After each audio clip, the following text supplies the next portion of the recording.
बात को पकड़ो, गंभीरता से पकड़ो। तुम प्रभु के अंश हो, प्रकृति के आश्रय से तुम्हें चैन नहीं मिल सकता, शांति नहीं मिल सकती, अमर पद नहीं मिल सकता। तुम भटकते रहोगे, क्लेशित होते रहोगे, भयभीत होते रहोगे। भटकना जन्म मरण। भगवान के एकमात्र आश्रय से तुम्हें विश्राम मिलेगा और कहीं नहीं। जैसे गोस्वामी जी कहते, पायो परम विश्राम राम समान प्रभु नाही कहूं। लेकिन कोई भगवान का आश्रय लेना नहीं चाहता, रुपया का आश्रय लेना चाहता है। वस्तु का बल, पद का बल, परिवार का बल, देह का बल, समाज का बल। तब तक भगवान के दर्शन हो जाएं, लोग बातें बनाते समझते नहीं। अरे द्रौपदी जी अवतार हैं, द्रौपदी जी कोई जन्म नहीं लिए, अवतार हैं, शक्ति का अवतार हैं, यज्ञ कुंड से प्रकट हुई। लेकिन आश्रय दृढ़ तब हुआ इस घटना के बाद, चीरहरण घटना के बाद। नहीं, पांडवों का आश्रय था, सभा का आश्रय था, अपना बल का आश्रय था, दांत का आश्रय लिया। जब सब छूट गया तो गोविंद द्वारिकावासी। ये चीज समझने, कल कुछ संत भगवान आए थे, उनसे यही चर्चा हो रही थी। आश्रय तत्व पर दृष्टि रखो। कहां आश्रय है तुम्हारा? अंदर से देखो, अभी भगवत प्राप्त हो जाओगे। बिगड़ी जन्म अनेक की अबही सुधरे आज, आज अभी होई राम को। आश्रय राम का, आश्रय हरि का, आश्रय प्रभु का। किसका आश्रय? सूरदास जी महाराज कह रहे, अपबल, तपबल और बाहुबल, चौथो बल है दाम। किसका आश्रय इनमें से? अपना बल, तपस्या का बल, दाम का बल, विद्या का बल। किसका बल है? बोले सब बल कहां जागृत होता है? बोले हारे को हरे नाम।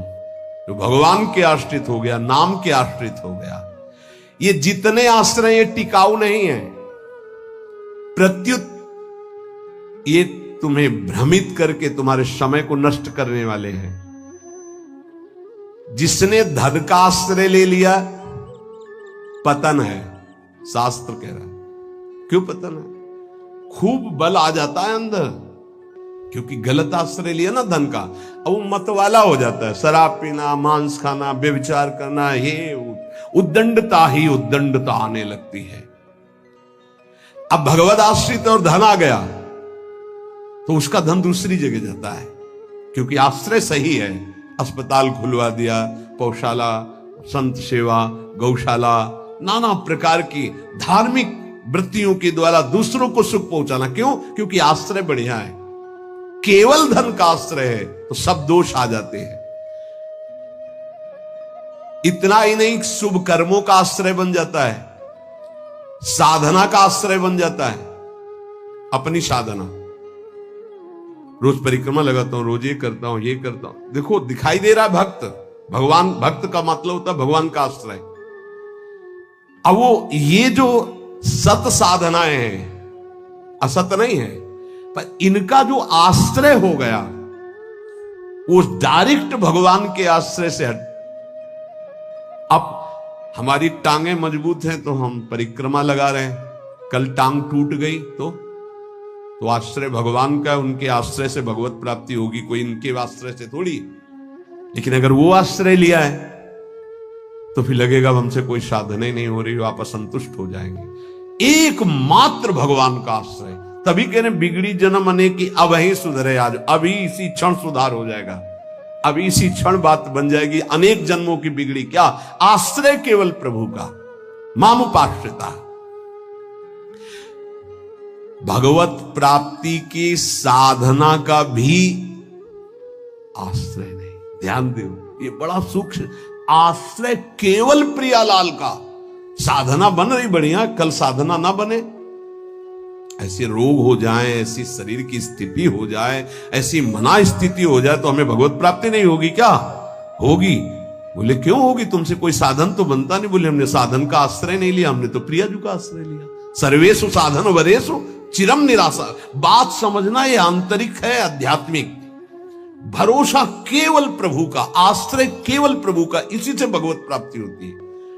पूर्व में जब प्रथम बोलना शुरू हुआ था मुरारी से, उनसे यही आश्रय तत्व पर केवल चर्चा होती थी। आश्रय को समझिए, अगर आश्रय साधन का, तो भोग साधन का होता है, साधन सुख का भोग होता है। इसीलिए यह गुण साधनते नहीं, बड़ा सूक्ष्म। अब जैसे अल्पज्ञ साधक है तो सोचता है कि फिर तो साधना ही नहीं करनी चाहिए। तो अभी तक आप कर रहे थे क्या? आपसे करवा रहे थे जिनके आश्रित हो। ऐसे भाव में आओ। साधन हो रहा है, प्रभु को समर्पित हो रहा है। नहीं हो रहा है तो हम तो प्रभु को समर्पित ही हैं, हमारी भगवत प्राप्ति तो पक्की है। भाई ये समझ आनी बहुत कठिन हो जाती है। हम परिक्रमा लगाया है तो कह सकते हैं कि हम भगवत प्राप्ति कर सकते हैं, क्योंकि साधन का भरोसा है। अगर नहीं लगा पाए तो हमारे भरोसा में कमी हो जाएगी। आप आखिरी बात समझ लीजिए, यदि आपने अंदर से आश्रय हमारे प्रियालाल का ले लिया और कुछ नहीं बन रहा तो भगवत प्राप्ति हो जाएगी। हमारी बात समझ लेना। ये हम बहुत समझी सोची हुई बात कर रहे हैं। आश्रय आपका कहां है? एक क्षण के आश्रय को प्रभु बहुत बड़ा मान लेते, ध्यान रखना। जब बाली जी का भगवान ने प्रहार करके वध किया तो आखिरी श्वासें बाली जी की भगवदाकार थी, पर भगवान से बड़ा छुपा के वचन बोले। हृदय प्रीति मुख वचन कठोरा। भगवान की तरफ देखकर कहा, मैं बैरी सुग्रीव प्यारा, कारण कवन नाथ मोहि मारा। हम दोनों भाई हैं, हमें अपने भाई की हर चेष्टा को पता है। जैसा मैं वैसा मेरा भाई। बहुत बड़ा भजनानंदी नहीं, हम जानते हैं, बचपन से साथी है। और मैंने कभी आपका विरोध नहीं किया। आपने मारा क्यों मुझे? जो सूक्ष्म बात भगवान, तुम ये जानते थे कि सुग्रीव मेरे आश्रित हो गया है? अरे अभिमानी, मेरे आश्रित का वैरी मेरा वैरी होता है। तो कितने दिनों के आश्रित हुए थे सुग्रीव जी? कोई माला चलाई थी, ध्यान किया था, तपस्या की थी, और निष्काम आश्रय नहीं था, सकाम आश्रय था। बाली मारा जाएगा, मैं किष्किंधा का राजा बनूंगा। और राजा बन गए। महाराज जी, राम जी प्रवर्षण पर्वत पर रहे, एक दिन भी दंडवत करने न दिन में गए न शाम के गए, 4 महीना नहीं गए। फिर वहां से भयभीत वाले वचन जब भगवान लक्ष्मण जी को कि जाके बोल दो कि जो बाली को वही बाण तूड़ीर में है उसमें, तब आके दंडवत। नाथ विषय हरि लीने से ज्ञान। हम आपको बात बता रहे हैं प्रमाण सहित। भगवान ने जो वचन कहे उस बहुत मानने और समझने वाली बात। तुम जानते थे कि सुग्रीव मेरे आश्रित हो गया। अरे अभिमानी, तुम मारना चाहता मेरे आश्रित का वैरी मेरा वैरी, मेरे आश्रित का मित्र मेरा मित्र, इसलिए मैंने तुम्हें मारा। फिर वो आगे की जो बात अनुज बधु भगनी सुत नारी व्यवहारिक की बात कही, आंतरिक बात जो कही, मेरा शरणागत मेरे आश्रित। अन्य आश्रय टिकाऊ नहीं है, पहले दिमाग में रख लो। यहां तक कि साधना का आश्रय भी। इसीलिए सर्वेषु साधन वरेषु चिरम निराशा। साधना का आश्रय साधन का भोग करवाने लगता है। साधन का भोग क्या होता है? एक अहम में सुख। दिन में 3 परिक्रमा लगाता हूं वृंदावन की, वो अहम में जो आश्रय बैठ गया साधना का, ये अहम भोग कर रहा है उसका। 3 लग गई तो कोई बात नहीं, 3 दिन नहीं लगी तो कोई बात नहीं। उन्हीं के तो आश्रित। मान लो कोई ऐसी शरीर की अव्यवस्था, प्रमाद नहीं होती, प्रमाद नहीं होता भक्तों में। आश्रय हमारा प्रभु का, जैसी उनकी रुचि हो वैसा चलावे। बहुत बढ़िया साधन बन गया तो हमें कोई हर्ष नहीं है, और कोई साधन नहीं हुआ तो हमें कोई शोक नहीं है। ये स्थिति समझना बड़ा कठिन है। जब तक उपासक भगवान के आश्रित नहीं होता, तब तक वो किसी न किसी पराधीनता को स्वीकार करता रहता है, और इसीलिए उसका दुख नहीं मिटता। अन्य आश्रय परिणाम दुख। ध्यान रखना, प्रभु के सिवा अन्य आश्रय बराबर दुख। प्रभु का आश्रय बराबर सुख दुख की निशानी नहीं। संसार में प्रगट आश्रय भोगों का, शरीरों का, पदों का, धन का बड़ा आकर्षण है। स्त्री का आश्रय, पुत्र का आश्रय, मकान का आश्रय, बड़े बड़े आश्रय हैं अंदर। जब तक ये आकर्षण रहेगा तब तक भगवान में आकर्षण नहीं होता। और अंदर सब आकर्षण में वही कृष्ण का है।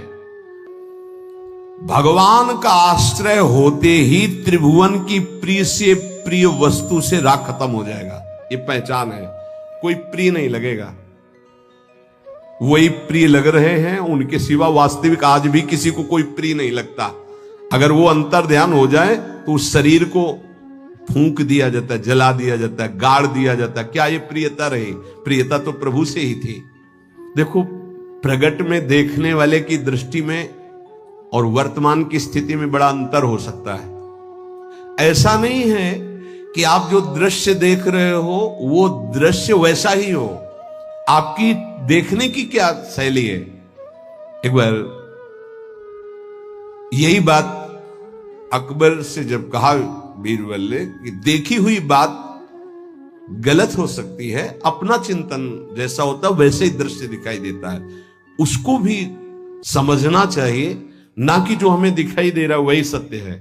ऐसा कैसे हो सकता है? जब हम देख रहे हैं तो सत्य क्यों नहीं हो? तो उनका कभी ऐसा आपके सामने प्रश्न आवे तो बताना, फिर हम आपको उत्तर देंगे। एक दिन जो बादशाह की सैया लगाता था, उसके मन में आया कि जीवन व्यतीत होता जा रहा है फूलों की सैया लगाते हुए बादशाह के लिए, तकिया आ रहा है। 5 मिनट लेट के देखते बादशाह थोड़ी आ जाएगा इस समय। लेटा तो सोचा इनका जो चद्दर है इतना सुगंधित और मुलायम, जरा डाल के डाला और आंख मूंद के 5 मिनट आनंद लेते, सो गया। अब भैया कहां चारपाई में सोने वाला, कहां बादशाह की सैया में। और दरबार में उनको विलंब था, तो जो उनकी पत्नी थी वो वहां गई। आज महाराज बिना कुछ खाए पिए बात किए, हमें लगता कोई सीरियस मैटर रहा होगा, थकित होकर के सो गए। पार्श्व में वो सो गए। अब बादशाह आया तो देखा मेरी सैया में कोई पुरुष और हमारी पत्नी। तलवार खींची तो कहा, उसने कहा था बीरबल ने कि दृश्य झूठा हो सकता है। उसको बुला के कहते हैं एक दृश्य कहां से झूठा हो सकता है, मैं सत्य देख रहा हूं। बुलाया और कहा कि तुम कहते थे दृश्य झूठा हो सकता है, देखने वाले की क्षमता के अनुसार दृश्य दिखाई दे। मैं देख रहा हूं मेरी पत्नी किसी गैर पुरुष के साथ पड़ी हुई, ये झूठा है?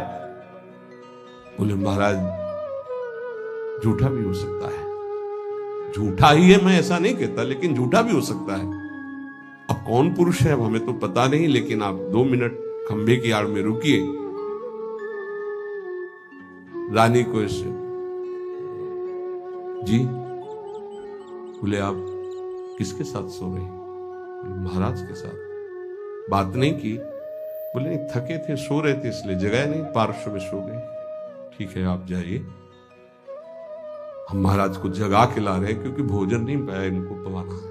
हाँ ठीक है। पर्दा हटाया तो वो फूल बिछा ले। वो तो घबरा रहा था एकदम। तो उनका मालिक जान बचा लो, मुझे ऐसा ऐसा आया इसलिए। नहीं तो किसके साथ? बोले हमारे साथ तो कोई नहीं था। बादशाह पर्दे के आड़ में सो गए। पूरे चुपचाप भाग जा, अगर बादशाह जान गए तो भागा। बोले सरकार देखा दोनों निर्दोष थे, यदि आप मारते तो दोनों की हत्या आप कर सकते थे, लेकिन दोनों निर्दोष थे।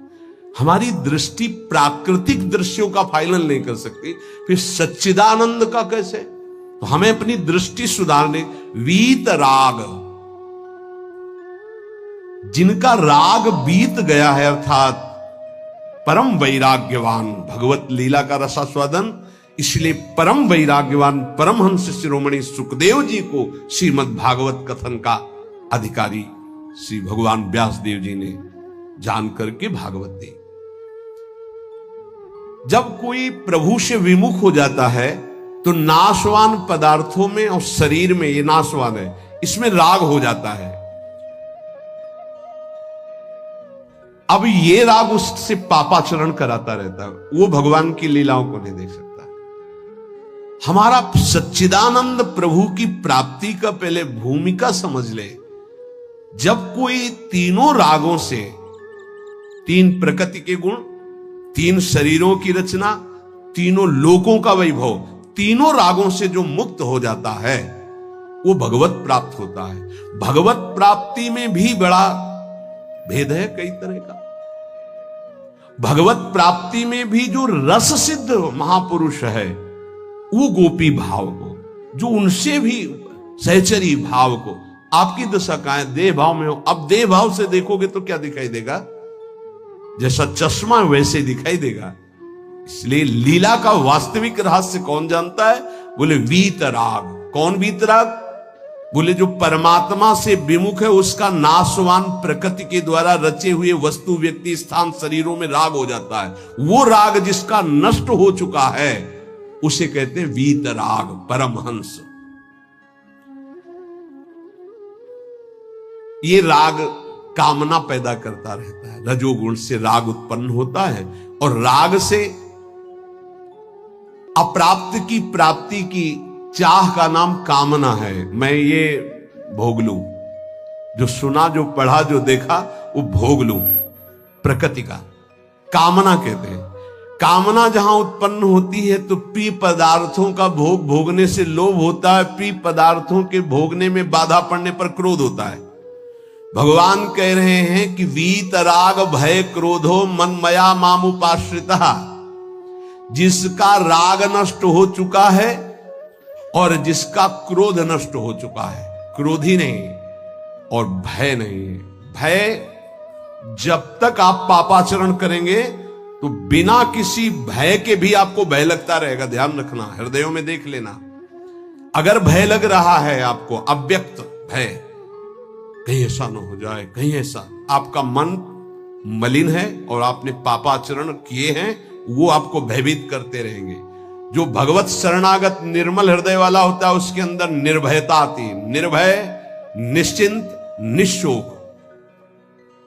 भगवान कह रहे हैं जो राग रहित है और भय रहित है। भय एक ही जगह आता है। अज्ञान जनित नाशवान शरीरों में राग, भोगों में राग, जिससे पापाचरण, तो ये शरीर न नष्ट हो जाए इस बात का भय बना रहता है। कहीं भोग सामग्री न छूट जाए इस बात का भय बना रहता है। और एक मन में अव्यक्त भय बना रहता है, वो पापाचरण का फल। वो एक कल्पनात्मक भय बना रहता है, भयावह, जिसे आजकल भाषा में डिप्रेशन कहते हैं। वो बेमतलब की बातें सोच सोच कर डरता रहेगा। लेकिन भजन, भगवद आश्रय, ये निर्भय करता है, भय नहीं रहता। जब हमारी कामनाओं की अपूर्ति होती है तो क्रोध आता है। लेकिन भक्त की अगर कहीं वो कामना वाला भी अभी है, अपूर्ति होती तो कृपा मनाता, बड़ी कृपा हुई, भले ले दिया, नहीं मेरा मन फंसा देता। पूर्ति हो गई तो बहुत दुलार है, बड़ी प्रभु की दुलार वृत्ति है। वो प्रभु की तरफ ही देखता है, पूर्ति में भी अपूर्ति में। इसलिए ना वो तो लोभ से बंध पाता है ना क्रोध से। वो तो महान पुरुष होते हैं जिनमें कोई कामना नहीं होती, लेकिन प्रायः कामना से ही भक्ति प्रारंभ होती है। जो हमारा अनिष्ट होने की आशंका बनी रहती है, ये अविद्या, अज्ञान, नाशवान पदार्थ, नाशवान शरीर की प्रियता के कारण। तो भय, क्रोध, लोभ, ममता, ये सबका मूल जो है कामना है, काम है। इसी से दोषों की उत्पत्ति होती है। जब तक ये काम है तब तक भगवान की लीलाओं को तुम कैसे जान सकते हो? कैसे जान सकते हो? जब तक तुम्हारे शरीर से काम क्रीड़ा होती है, तुम्हारे अंदर मन में कामनाएं प्रकट होती हैं, तब तक तुम भगवान के चरित्रों का रहस्य नहीं जान सकते। क्योंकि भगवान कह रहे मेरे जो चरित्रों को, मेरे कर्म को, जन्म को दिव्य जान जाता है, उसका पुनर्जन्म नहीं होता, तो कौन जान जाता है? तो बोले वीतराग भय क्रोधाहा। जिनका राग नष्ट हो चुका है, जो निर्भय हो चुके हैं, जिनके हृदय में क्रोध नहीं है, और भगवान कह रहे मनमया मामुपाश्रिता। मनमयाहा, जो मुझ में तल्लीन है, रात दिन नाम जप कर रहे, भगवत ध्यान में। माम उपाश्रिता, मेरे ही आश्रित है, मेरा ही चिंतन, मेरा ही आश्रय। अंदर से किसी से कोई राग नहीं है, किसी भी भोग की भोगने की इच्छा नहीं है। उस इच्छा की जब वृत्ति नहीं तो क्रोध और लोभ की संभावना ही नहीं, और जब इच्छा ही नहीं तो पापाचरण नहीं तो भय नहीं होगी। भय केवल पापाचरण से होता है। निर्विकार हृदय कूटस्थ स्वामी थे, हिमालय में भ्रमण कर रहे थे। एक शेर की गर्जना हुई, घुर्राता हुआ सामने आया तो छड़ी ली हुई थी पूज्य पादुड़िया बाबा का। ऐसे छड़ी लगा खड़े हो गए, बोले यार सुन, तेरा आहार अगर ये निश्चित हो चुका है तो तू गुर्रा मत इसे खा ले, अगर आहार नहीं निश्चित हुआ है तो तू जा। वो चला गया। कितने निर्भय कि सिंह के सामने भी एकदम ऐसे, क्यों? क्योंकि वीतराग है, शरीर से राग नष्ट हो चुका है। श्री भगवान कह रहे कि माम उपाश्रिता। देखो बहुत सुंदर बात कह रहे, ध्यान देना। अपने लोगों का स्वभाव है बिना आश्रय के जी नहीं सकते। किसी न किसी का आश्रय, शरीर का आश्रय, रुपए का आश्रय, विपरीत शरीर का आश्रय, पद का आश्रय, विविध भोगों का आश्रय, नशा आदि का आश्रय। बिना आश्रय की जी नहीं सकता, आप ये समझ लो। ऐसी मान्यता हो चुकी है। और आश्रय अगर ये सब छोड़ दे तो अमर हो जाए। उसको लगता है मैं मर जाऊंगा बिना इसके, वो अमर हो जाए। यही माया का भ्रम है। किसी न किसी का आश्रय लिए रहता है, कभी भी वो आश्रय टिकाऊ नहीं है। ध्यान देकर देखिए क्या टिकाऊ है। मनुष्य शरीर टिकाऊ है? नहीं। Bank balance? नहीं। कोई पदार्थ पदवी? नहीं। बहुत ध्यान देने योग्य बात है। परमात्मा के अंश तुम्हारे अंदर जो एक आश्रय लेने की वृत्ति प्रकट हुई है प्रकृति से, यही बंधन है। और इस बंधन को तुम तभी छुड़ा सकते हो जब प्रकृति को जिसने रचा उसका आश्रय ले लो, परमात्मा का, प्रभु का। भगवान का अंश जब तक प्रकृति के कुछ भी आश्रय रखेगा तब तक वो भय, क्रोध, लोभ, राग इनसे पिटता रहेगा। चिंता, शोक, नाना प्रकार की वीत राग। बहुत सुंदर बात है। लीला का निर्विकार स्वरूप अनुभव देखो।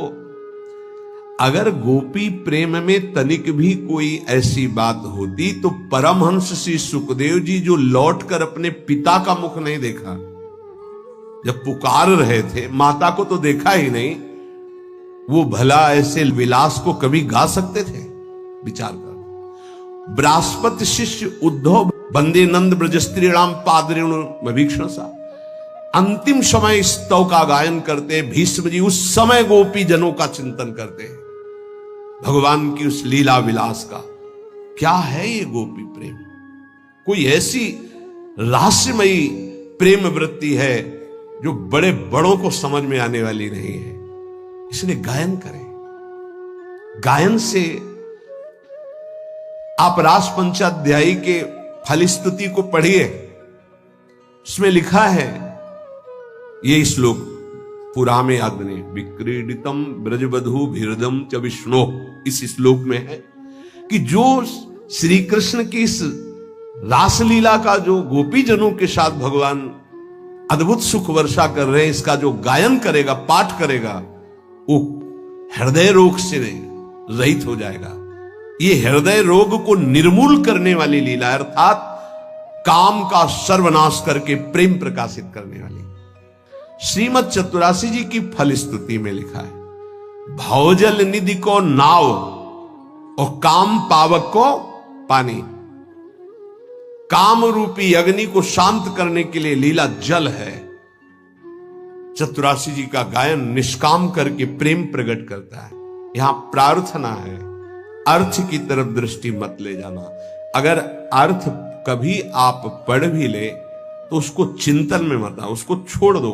जब तक आपकी भाव दशा ठीक नहीं, अभी आपके अंदर काम आता है, आपके अंदर नाना प्रकार की वासनाएं हैं, आप नहीं समझ पाएंगे।